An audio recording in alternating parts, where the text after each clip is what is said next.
वो तोर चरखा की मोटर हजाम हवे। कैसे गारव में हाँ वो तोर चरखा की मोटर हजाम हवे। मोर गन्ना हवे लंबा हवे अड़बड़ मुठहा। मोर गन्ना हवे लंबा हवे अड़बड़ मुठहा। कैसे गारव में हाँ वो तोर चरखा की मोटर हजाम हवे।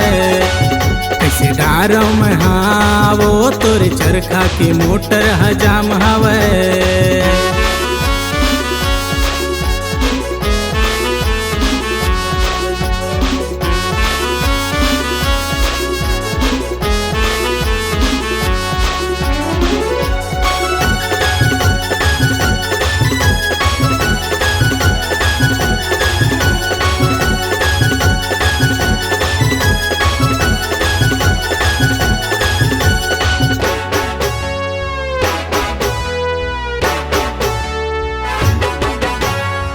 गिर डलवाले नीचे ऊपर कर लेना वो तय सेटिंग।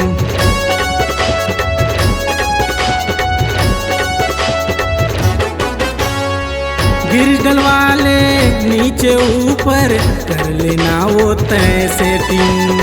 कतु डलवाले मोट हगन्ना नहीं करवाही कस्टमर ला वेटिंग।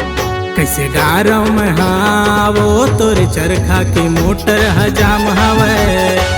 कैसे गारव में हाँ वो तोर चरखा की मोटर हजाम हवे।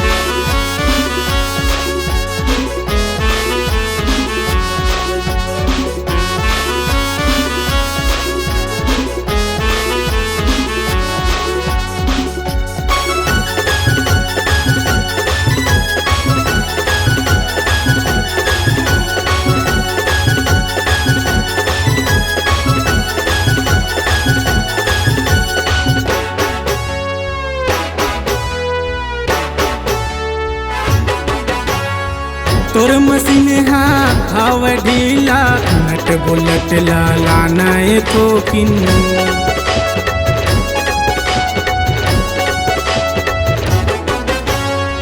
तोर मशीन हवे ढीला नट बुलट लाना थोकिन।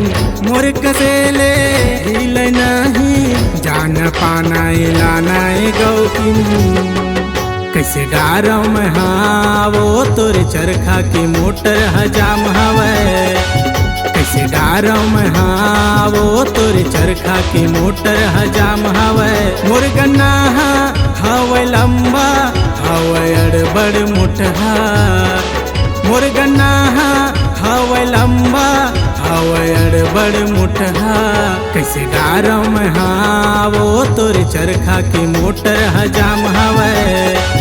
कैसे गारव में हाँ वो तोर चरखा की मोटर हजाम हवे।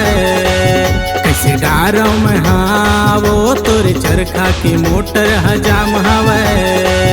कैसे गारव में हाँ वो तोर चरखा की मोटर हजाम हवे।